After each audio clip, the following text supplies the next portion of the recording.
Alright, at yahaw! Gawa pa ako ng video ko para sa mga mag-a-apply dito papunta ng Taiwan. Ano po? Kasi dami nagtatanong eh. Ang hinahanap po namin ngayon ay ex-Middle East. Ang mga kailangan po para sa pag-apply sa Taiwan, kailangan bago kayo mag-apply na papunta dito sa Taiwan, kailangan nasa Pinas na kayo ha. Hindi pwedeng, ate mag-apply ako, nandito pa ako sa Saudi, nandito pa ako sa ganito, sa Oman, sa etc. bla bla bla. Hindi po yun ha. Gusto ko pag mag-apply kayo, nandito, nasa Manila na kayo, nasa Pinas na kayo. Ngayon, ang mga kailangan ninyo na requirements, unang-una, passport,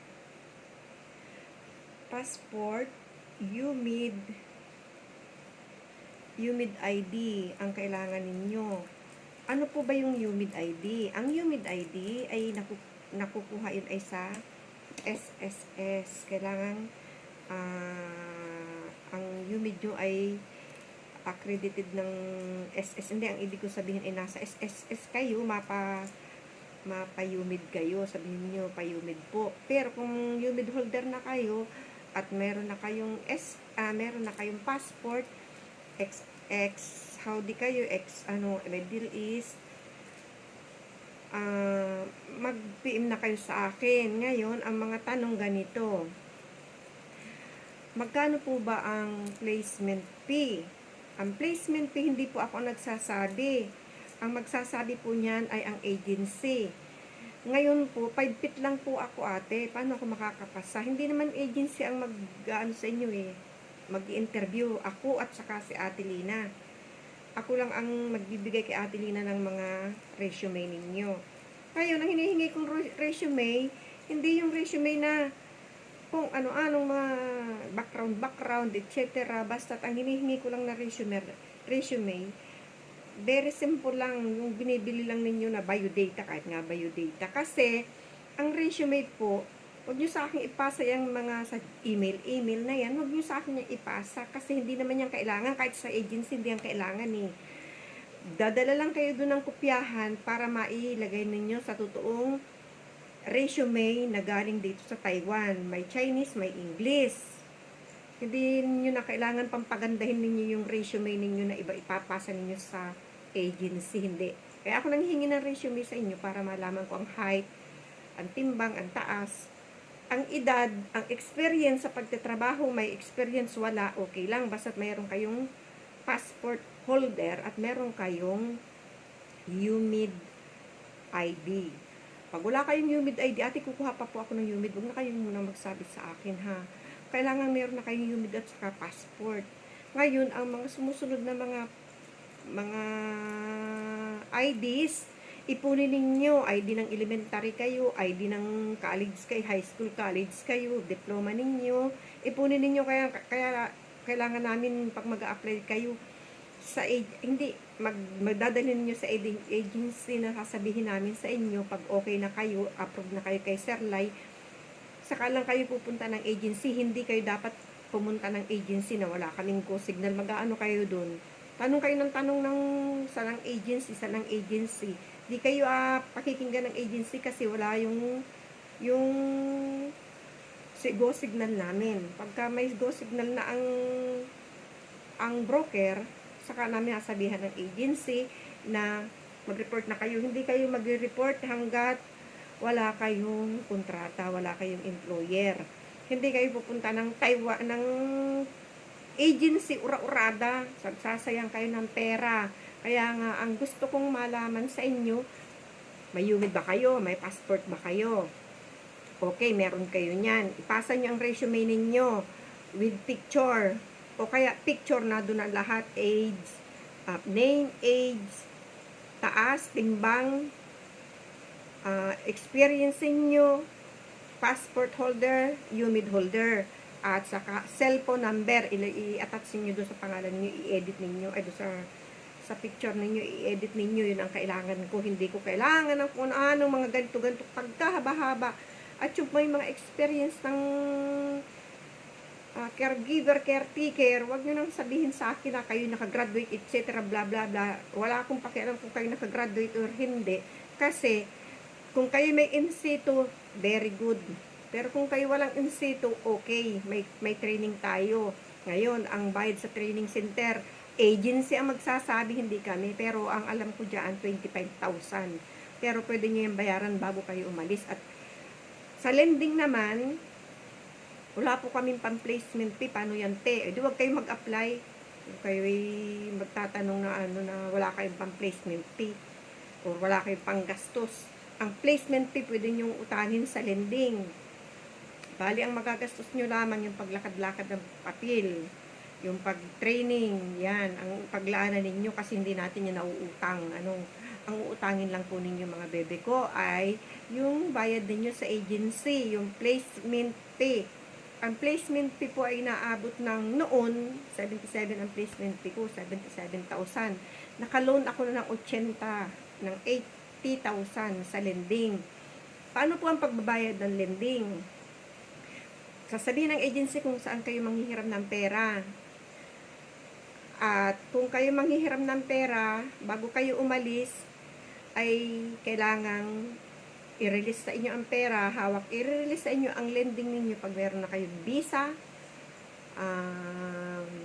ticket, plane ticket, visa, kontrata. Yan, tatlo na yan. Pag nakita yan ng, kahit may kontrata na kayo, pwede na kayo manghiram. Yung pang araw-araw ninyong gastusin, maghiram na agad kayo ng mga 10,000 or 20,000, pwede yon. Tupalo na lang yung 60,000. Maglaan kayo ng 60,000 at alam ko medyo tatas pa yan, 67 or 70, ganyan. Iwan ko lang kung mag-55, imposible. Kasi ang mga agency, mga A1, ganun. Ngayon, pag kayo meron ako ating UMID, kumpleto na, may UMID, may passport, may resume na kayong inabot sa akin. Experience, non-experience, okay lang, ha, mga bebe. Kung ex-abroad kayo, alam ko, experienceado na kayo sa paglilinis, pagluluto. Kaya lang, ang pag-aralan ninyo sa training center, kasi ang pagluluto madali lang. Ang pag-aralan ninyo ay ang salita ng Mandarin. Doon kayo tumutok. 150 hours kayong mag-aaral. Ang pagtuunan ninyo, i-focus ninyo ang sa pagsasalita ng Mandarin para pagdating dito, at least kahit paano may naintindihan na kayo. Oo, sa pagluluto, pwede naman kayong tumawag sa akin. Ngayon, balik tayo dun sa mga requirements. Paano ate yan? Ganito ang tanong ko. Magkano ba ang sahod baga dyan sa Taiwan? O, ang sahod dito sa Taiwan, 17,000. Bago kayo pidus, sasabihin na sa inyo kung magkano ang sahod ninyo. Ang 17,000 NT, tataas pa yan pag wala kayong day off. Oo, aabutin nyo ng 30,000 Philippine money. Sa pagde-day off naman, pagdating dito, wag muna kayo manghingi ng day off ha, mga bebe. Hindi, pagdating nyo dito, hingi agad kayo ng day off. Walang ganun. 3 buwan o hanggang 6 na buwan bago kayo magkaroon day off. May day off, pero wag naman yung pag-ura-ura ng pagdating nyo dito. Gusto nyo na maglakwat sa ano bang gagawin nyo dito pagpunta, diba? Makisama muna kayo sa mga employer ninyo. Saka bago kayo pumunta dito, wag maraming reklamo. O pumirma kayo ng kontrata ninyo, pababasa yan sa inyo. Nakita ninyo, 2 bata alagaan ninyo, pero pagdating nyo dito, hindi pala bata alagaan ninyo at aso. Yun. Or pusa. Ganun. Kaya na ninyo yun. Kung gusto talaga, kumatapang ang loob ninyo, ganun. Kaya pipirma kayo, ang alaga ninyo dito matanda. Akong, pero pagdating pala may ama, lolo pala. Sabihin niyo sa broker ninyo yun. Kaya sa amin, o kaya sa akin. Bakit ganun ang alaga? Hindi, wag kayo magreklamo ng uuwi na kayo or ganito pala magiging trabaho ko. Dapat expectation na ninyo yun na ganun ang magiging buhay nyo dito. Hindi yung pag dumating kayo dito, parang ang gusto nyo, nakaupo lang kayo, magsiselfon kayo. Bawal yun. May oras ang pagsiselfon, hindi katulad ko naman ako, okay lang ako kahit magselfon at at least pinilit lang nila ako na dumito. Oo. Pero sa mga baguhan, wag kayong cellphone. Kailangan tutok muna kayo sa pagtatrabaho ninyo. Pag marunong na kayo ng lahat, gamay na ninyo lahat, yan, labas nyo ng cellphone ninyo. Kasi kailangan naman ninyo yan.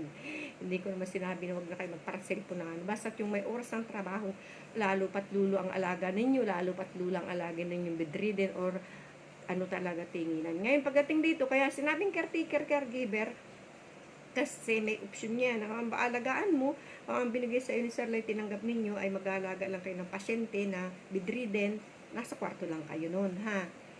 Pero kung ang aalagaan ninyo nakakalakad pa, aalalayan nyo na lamang, tapos malakas pa naman. Kaya sinabing caretaker, maglilinis kayo ng bahay. Hindi kayo porque caretaker, caregiver, upo lang kayo sa tabi ng alaga ninyo. Pero pag serious ang alaga ninyo, yung kailangan talagang bantayan, bantayan ninyo. O, pag sinabi ng amo ninyo na pwede yung les-leasan at nakakatayo pa naman yan, nakakalakad pa naman yan, gumawa kayo, kayo maglaba, kayo maglilinis, kayo magluto. Ako sa totoo lang dito, hand wash ang paglalaba ko, 2 taon na ako dito. O, di ba? Tingnan niyo ang kamay ko, o makakati na yan. Hand wash ang gamit ko dito, hindi dito na gamit ng washing machine. O, tapos ang alaga ko 2, matanda, at yung isa na malakas pa, pero masahe ng masahe. Yung isa naman ay bagong opera. O, hindi naman ako totally nag-aalaga doon yung mga anak. Kaya lang, syempre, pag umalis sila, ito lang naiwan, obligado akong tingnan yung matanda. Kaya dapat marunong kayo sa lahat ng bagay. Huwag kayong madumi kung kayo pagpupupuin ng bata, ng matanda. Huwag kayong madumi sa kanila. Yan kasi ang trabaho natin dito sa Taiwan. Hindi tayo dito may-ari, hindi tayo employer-employee tayo. Ngayon mga bibi, kung may tanong, huwag kayong mag-PPM sa akin pagka wala pa kayong UMID. Importante ang UMID. Ano po ang UMID? Ang UMID ay SSS na i-convert sa unified. Yan. Mag-apply kayo niyan. Matagal yung i-apply. 3 buwan yan o 4 na buwan. Yung iba na taon pa. Ako taon na di pa ko pa na-release ang UMID ko. O, di po kayo makakapunta dito pagka wala po kayong UMID. Bakit? Opo, ilan lang bansa ang kailangan ay UMID. Ewan ko ba sa agency natin, ewan ko ba sa gobyerno natin kung bakit kailangan pa yung mga leche-boreche na yung mga lintek na yung mga ka-IDhan. Pagdating naman dito, ang hinahanap ng passport at ano mo, Diyos ko po. Kasi meron naman ditong ID. Diyan lang sa atin ang maarte. Pagdating sa Taiwan, walang arte. Sabihin, ba't ang arte naman ng Taiwan? Hindi po Taiwan ang maarte. Ang maarte po ay ang gobyerno natin. Yun. Hindi po Taiwan. Ang nagpapaalis papunta dito. Hindi po maarte ang Taiwan. Sila lang ang nagsasabing kailangan ng UMID. Hindi ko alam kung bakit. Sumunod na lang para makarating dito. Ito naman po sa mga pinag-aralan. Ano niya ako, caregiver, purong caregiver talaga niya ako, sayang na niya 2 taon kong pag-aaral, kung Taiwan lang din yan ang pupuntahan ko. Magkakamali kayo. Alam niyo bang first step itong Taiwan para makapunta kayo ng Canada? Ito ang pinaka experience ninyo na ilalagay ninyo doon. O 2 years experience, 3 years experience. So, where? O Taiwan, ay pag nakita ng embassy ng Canada, ay di meron na agad kayong puntos kasi ang nagki-caregiver ng caretaker-caregiver ng Taiwan ay napakalaking halaga para sa mga Canadian. Doon na marunong na kayo kung anong gawin ninyo sa pasyente ninyo. Ganun. Hindi po kayo, wag niyo pong sabihin na maliitin ang pagiging caregiver ninyo at dito lang kayo pupunta sa Taiwan sa laki ng nagastos ninyo sa Pilipinas pag-aaral. O sige daw, aber, mag-apply kayo. Diyan kayo sa Pinas, mag-apply kayo papuntang Canada. Hahanapan kayo ng experience pag hindi kayo nakapasok ng hospital. O, caregiver kayo, saan kayo nag-caregiver? O, di ba? O, dito po sa bahay. O, ilang taon? 1 taon po. O, di pero yung sapat. Pero pag sinabi mong nag-Taiwan kayo, o, 50%, yan. Makakapasok ka ng Canada. Pag nandito naman kayo, makaipon-ipon kayo, mag-cross country kayo, papunta kayo ng Canada, napakadali. Basta't may ipon kayong pera. Mga 250,000 yata. O wala pa ninyong 1 taon nyo na ipon kung wala kayong gagastusin kung kayo mga dalaga pa. Pero kung kayo may pamilya na, huwag na kayong maghasip-hasipang pumunta ng Canada. Dito na lang kayo magtiyaga sa Taiwan. Ano po, yung pong may mga tanong tungkol po sa mga paulit-ulit na tanong, PPM sa akin, nag-PM na po ako sa iyo, ma'am. Pagtitingin ko, wala pa po niya akong humid lint. Nakakaano. Litsugas. Anak ng teteng. Hindi ganon. Kailangan, pag mag-PM sa akin, may humid, may passport, may resume. Yun lang po ang kailangan ko. Saka ko kayo entertainin. Ano po? Hanggang dito na lang po. Panoorin nyo po ito para kayo magkaroon ng idea kung paano ang pag-apply dito sa Taiwan. Thank you very much po. Please follow my YouTube channel. Bicolandia 5. Subscribe na lang po ninyo ako at nang kayo po may makuhang idea kung paano pumunta dito sa Taiwan. Thank you. Bye-bye. Shashen.